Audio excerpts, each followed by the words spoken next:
Hey, it's Christy from Einity, and today we're going to talk about solidarity.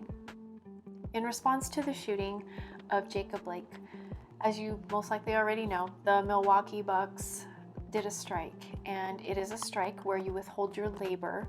The media is calling it a boycott. A boycott is where you withhold money as a form of protest. So it was a strike.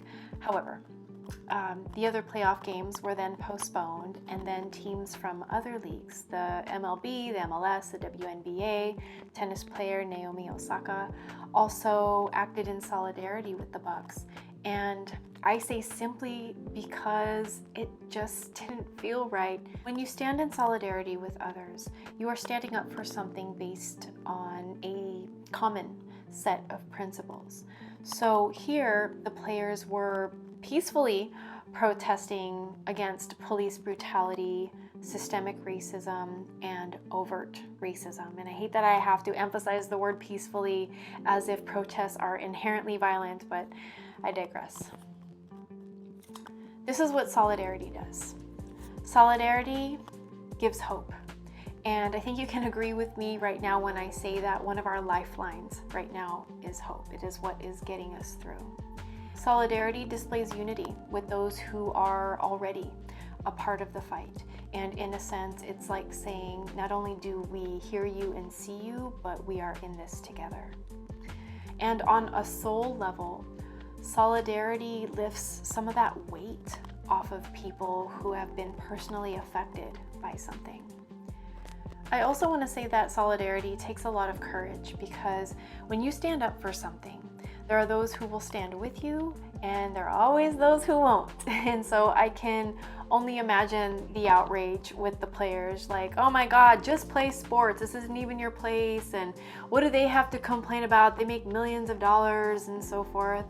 And what I want to say about the players that those people who are bitching about the protests definitely don't get is that these players here and in here are inherently good. And what they did is they proved that solidarity is a moral virtue.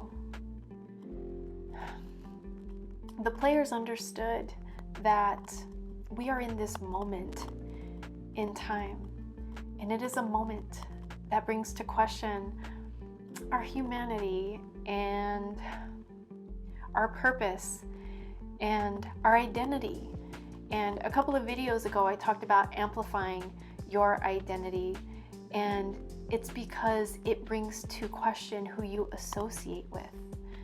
Who you associate with reveals to us who you are, and it also just reveals to yourself who you are. So to clarify that, it begs the question, who am I? What is my purpose? And what can I do at this moment? I have this conversation time and time again with my people, and it's like,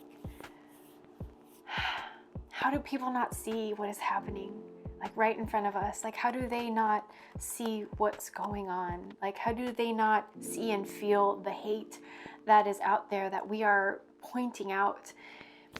It's so frustrating. And, for me, I just want to say they don't want to see it and that they're racist. But for the sake of this video, when we talk about solidarity, sometimes what others don't see clearly, we see it. We see it. And that's why we're the ones that have to put ourselves out there. And we're the ones that have to take a stand and mobilize people. And that's why we're the ones that have to start the movements. It's because, in essence, we're the ones with the capacity to take action. So if you want to stand in solidarity with Jacob Blake and his family, and Ahmaud Arbery, and George Floyd, and Breonna Taylor, and Elijah McClain, and Sandra Bland, and Eric Garner, and Trayvon Martin, and the list goes on, I say to start with your community, whether it's the music community or the film community, your Taekwondo community, or your local community. Start with your community, because from there, it's like the wave of change will expand, and we will all meet each other and fill in the gap. So that is all I have for you today. I want you to have a good weekend and try to rest your mind and your soul. And remember that you are an artist, you're a visionary, and you're a leader. And you're a part of a generation of activists at the forefront of positive change. And please, if you have any comments or questions, leave them in the comment section. You can send me a DM. We can talk about this. Know that I am here for you, and we will do this again next week.